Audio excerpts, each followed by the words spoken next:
Es cierto lo del virus. Las personas se han quedado en sus casas y la tierra se ha regenerado. Iniciamos tercera etapa del protocolo en 3, 2, 1. Recolectamos estas muestras y obviamente el plástico es uno de los mayores problemas. Costa Rica es el país de Centroamérica que más plástico importa. Bueno, trabajo con una empresa que se llama Huertos Donde Sea y hacemos jardines comunitarios. Otro proyecto que es mío que se llama Sagú Creatividad Sostenible y esto es de educación ambiental y lo que hago es combinar arte y educación ambiental. Soy demasiado fan de la naturaleza y del ambiente y soy también como un poco obsesiva con todo esto.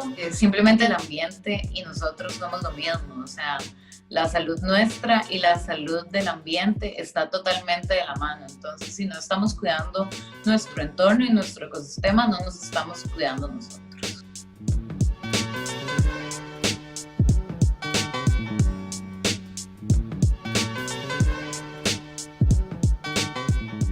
El cambio climático es el resultado de la concentración de gases de efecto invernadero en la atmósfera.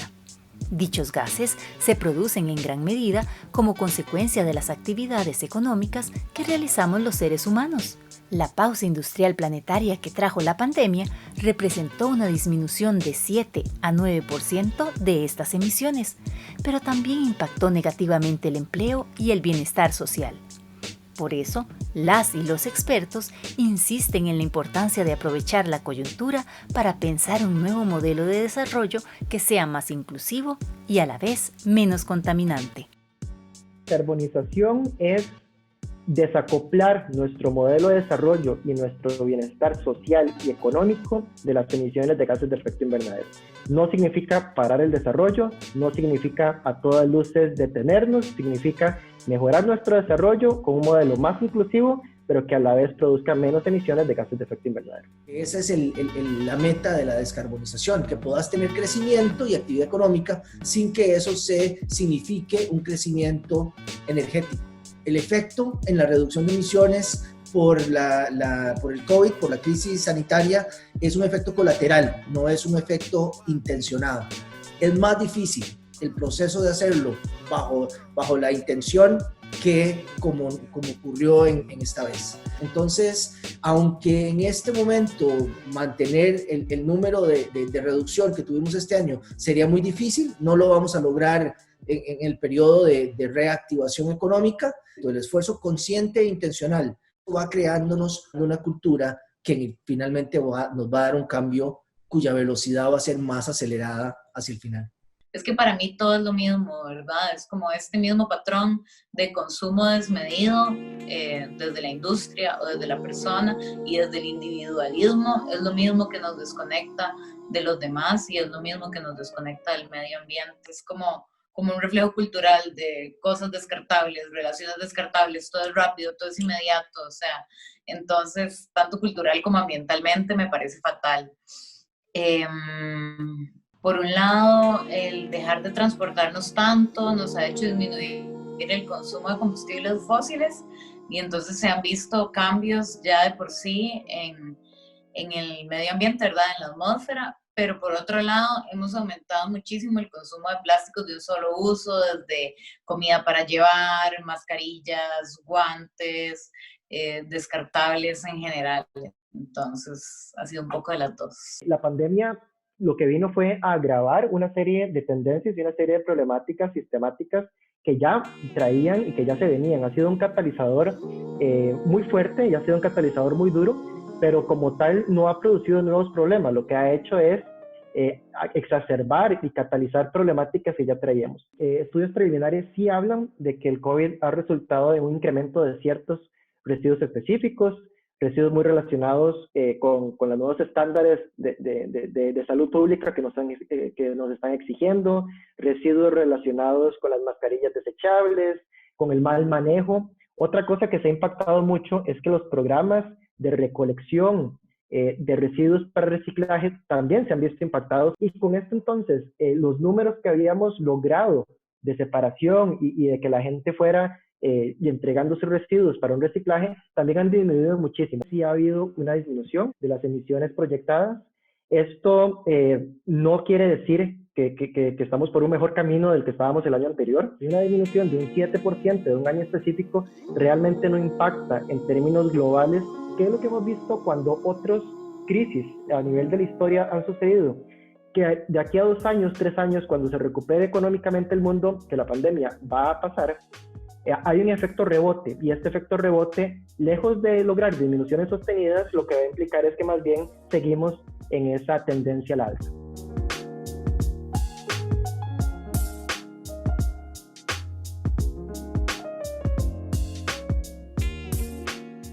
Desde que se dio la revolución industrial, en realidad hemos tenido un único modelo de desarrollo que ha privado y que la globalización, con todas sus oportunidades y sus ventajas, nos ha conllevado. Y es un desarrollo que implica directamente emisiones de gases de efecto invernadero que nos producen calentamiento global. Cuando las distintas organizaciones internacionales hablan de que debemos de cambiar nuestro modelo de desarrollo, nos referimos a cambios sistémicos, a cambios estructurales, reales, de la forma en la que los países han entendido que se debe llevar a cabo el desarrollo. No estamos hablando de cosas estéticas, ni estamos hablando de un ambientalismo puro y mal entendido. Lo que estamos hablando es que tenemos que seguir produciendo bienestar social y económico, que queremos seguir teniendo una buena calidad de vida, pero que esto no está bien que sea directamente proporcional a los gases de efecto invernadero. Y hay sectores económicos que siguen creyendo que un modelo bajo en emisiones y un modelo más resiliente no es compatible con un modelo que produzca más bienestar y más empleo. Lo que consideramos, de acuerdo a la ciencia, de acuerdo a los modelos internacionales y de acuerdo a lo que nos dicen los organismos y la mayor ciencia posible, es que un modelo descarbonizado produce más empleos y que estos empleos verdes son más dignos que los empleos no verdes. A nivel de Costa Rica, nosotros tenemos una situación muy particular, que es que nuestra economía no tiene una base industrial como tal. Nuestras emisiones no son porque quemamos carbono o porque estamos produciendo cantidades exageradas de cemento. Nuestras emisiones están asociadas fundamentalmente al transporte, marginalmente al tema agrícola, donde también se están haciendo muchos esfuerzos. Entonces, en el caso de Costa Rica, yo te diría, nosotros estamos mejor que muchos países de lograr esa descarbonización, de lograr una transformación del sector ganadero sobre todo y agrícola en general, y luego de una electrificación del transporte que nos haga la diferencia. A nivel mundial, el asunto es que participamos de muchas formas, ¿no? Nuestro consumo de carne, nuestro consumo de productos electrónicos, todo eso, en eso somos cómplices nosotros de esta transformación industrial. En la medida en que nuestras prácticas y hábitos de consumo cambien, ahí también eso va a fomentar, va a mandar una línea que señala el cambio para estas industrias. Esa es nuestra forma de participar en la transformación de esas industrias. Y el Acuerdo de París nos llama a reducir un 8% o un 7% de las emisiones globales cada año. La pandemia nos ha enseñado que sí, se pueden reducir gases de efecto invernadero. Este año estamos reduciendo un 7, 8, 9%, pero ¿a qué costo? ¿Estamos dispuestos a soportar un COVID anual para llegar a estas metas? Yo creo que la respuesta es claramente que no. Entonces, si queremos seguir reduciendo un 7% al año, pero no tener las consecuencias económicas y sociales que nos está llevando esta pandemia, tenemos que cambiar esta estructuración.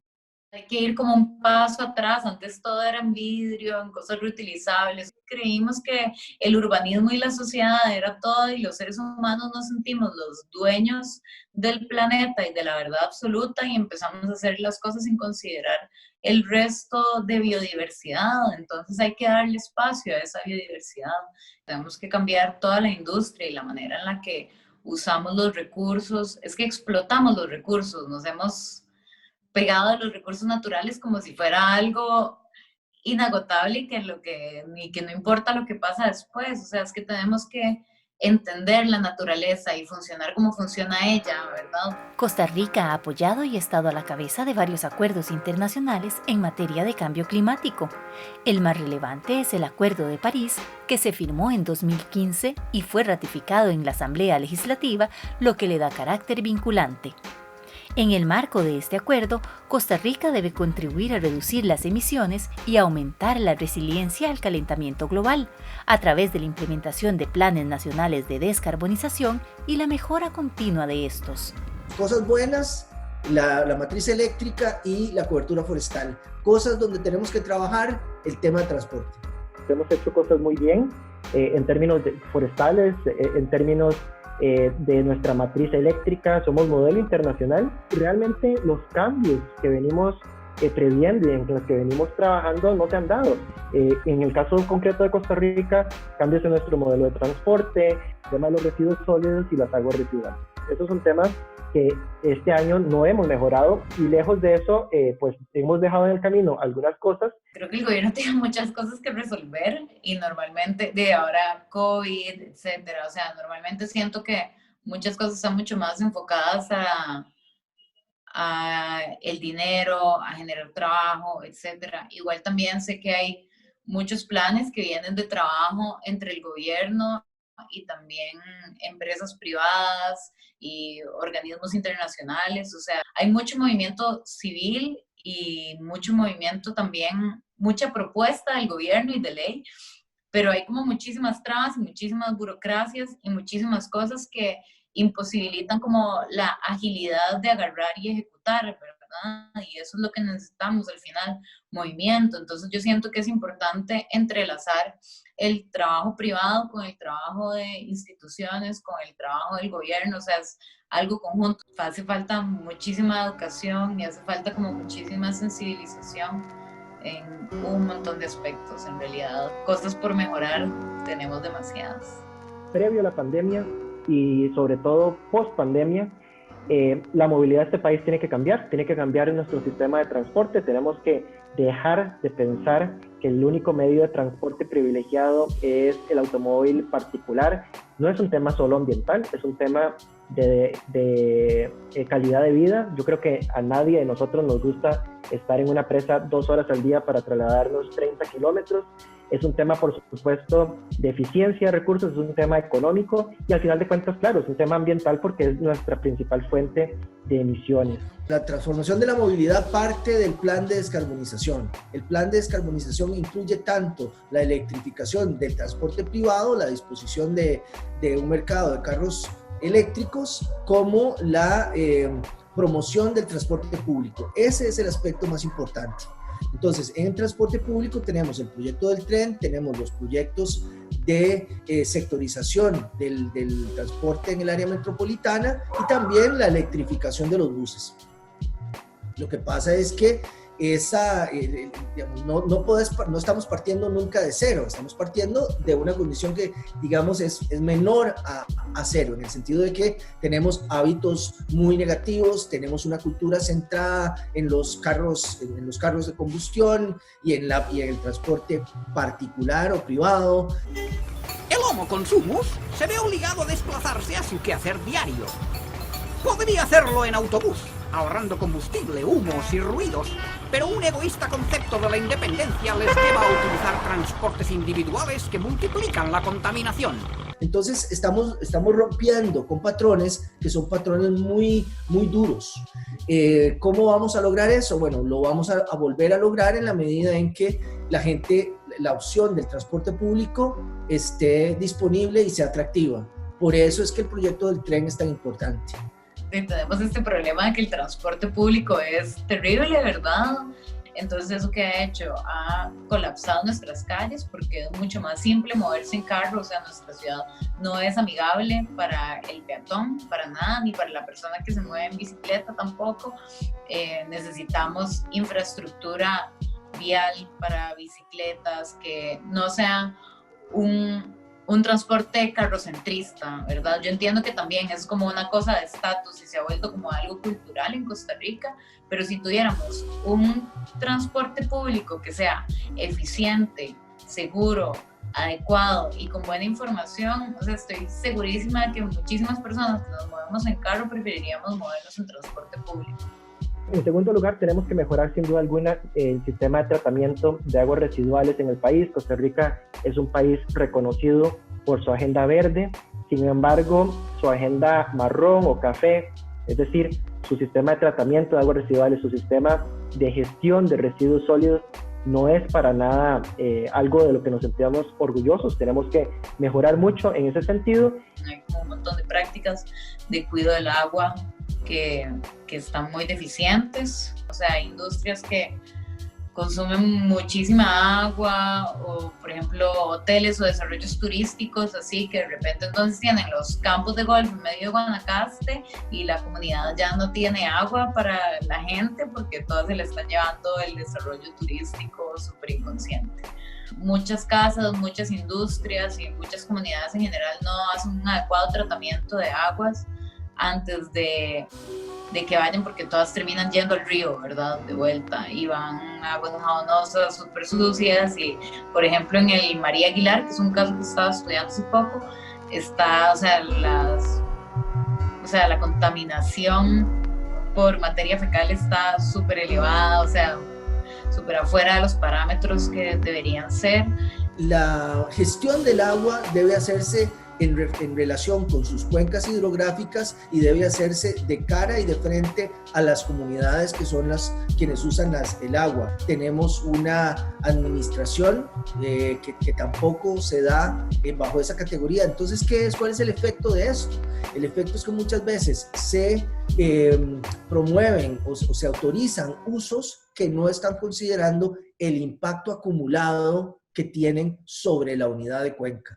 Entonces, y todos los impactos que tenga sobre la salud de la cuenca nos va a reflejar la salud también de las comunidades que viven en esos lugares. Lo crítico en este momento es aprobar la nueva ley de aguas. Esta ley de aguas es una ley que se construyó de manera participativa, que se ha venido negociando durante los últimos más de 10 años y que implica una actualización de una ley que es de 1942 y que continúa vigente, ya va para un siglo de vigencia y está totalmente desactualizada. El consumo de productos de un solo uso es de las cosas que yo creo que es lo peor, o sea, no solo por los residuos que generamos.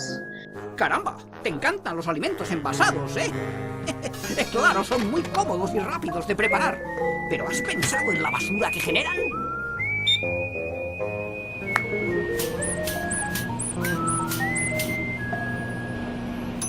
Tras de que consumimos un montón de cosas que son de un solo uso, la mayoría de las personas no reciclan tampoco, no separan sus residuos orgánicos, que eso también es un problema súper grande porque entonces generan luego gases de efecto invernadero cuando están en el botadero o en el relleno, y el olor que tiene la basura, el camión de basura, así generan un montón de enfermedades también, se convierten como en focos de atracción de vectores, entonces es un problema para las comunidades que están cerca de los rellenos. No es solo porque es que a las personas les cuesta tanto reciclar, sino porque es que a las empresas les cuesta tanto empacar las cosas de una manera más ambientalmente amigable. Es ubicar la responsabilidad de la persona de que recicle, pero también no pensar que todo cae sobre las espaldas del consumidor, sino que también las empresas juegan un papel y tienen un papel en este tema.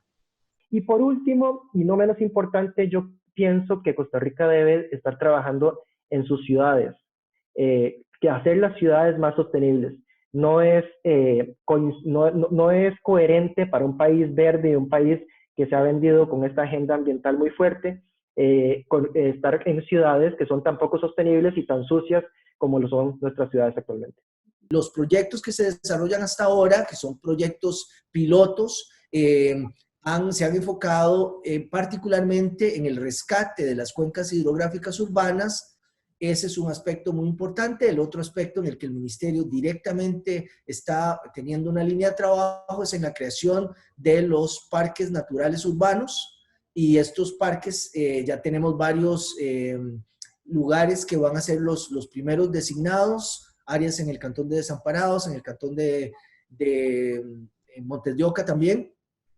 Entonces, la noción es que vayamos integrando los elementos que constituyen una ciudad verde. Entonces, uno de los aspectos importantes, que es lo que estamos viendo ahora en una mayor medida, es la construcción de edificios, de apartamentos que nos llevan a vivir de una forma más densa. Desde nuestro rol de personas ciudadanas y consumidoras, podemos hacer mucho por el ambiente. Por ejemplo, si elegimos opciones más verdes, biodegradables y ecológicas, generamos propuestas civiles y exigimos a las autoridades y a las marcas que compramos prácticas más sustentables. ¿Qué hago? O sea, hay un montón de cosas que ya no compro. Ya no puedo como ir al supermercado y comprar un paquete grande de galletas que trae un montón de paquetitos pequeñitos y quedarme tranquila.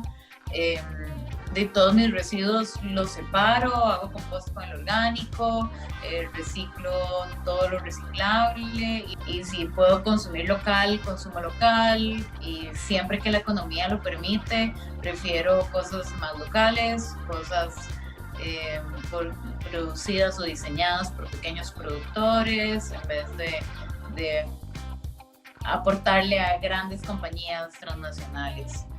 Esto es como una moda, ¿verdad? También.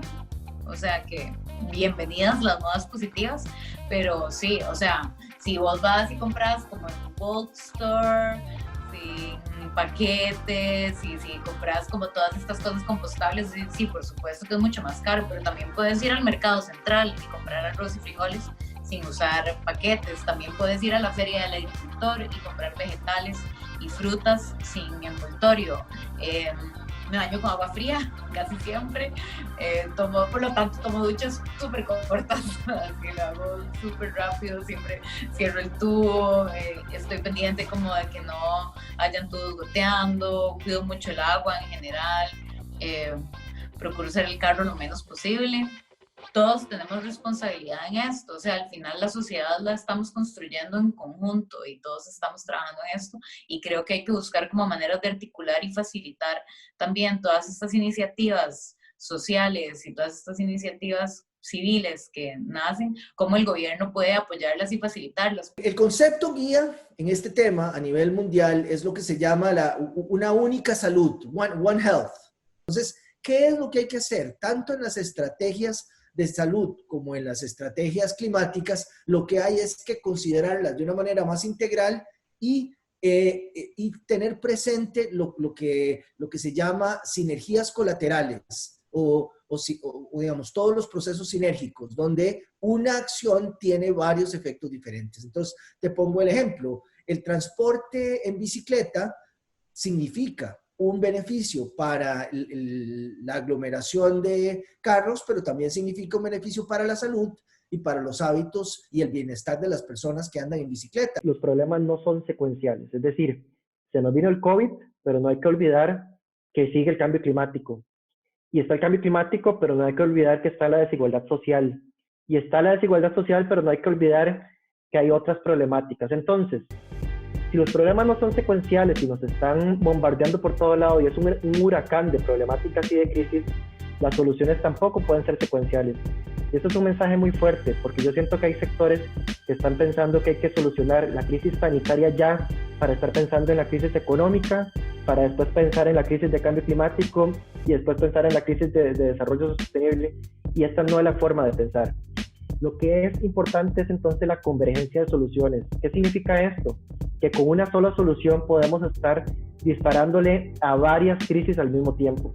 No tenemos el lujo de que el tiempo está a nuestro favor, no tenemos el lujo de que los recursos están a nuestro favor, y lo que tenemos que hacer es ser muy inteligentes para entender qué tipo de recuperación económica queremos escoger. Ya estamos tardísimos, o sea, ya no sirve ni siquiera con compensar y ser sostenibles, o sea, tenemos que ser regenerativos, tenemos que darle espacio a la naturaleza a que se regenere, a que se cure, y necesitamos un cambio drástico ya, ayer, antier, así. Por favor, hay que cambiar ya nuestros hábitos porque estamos tarde.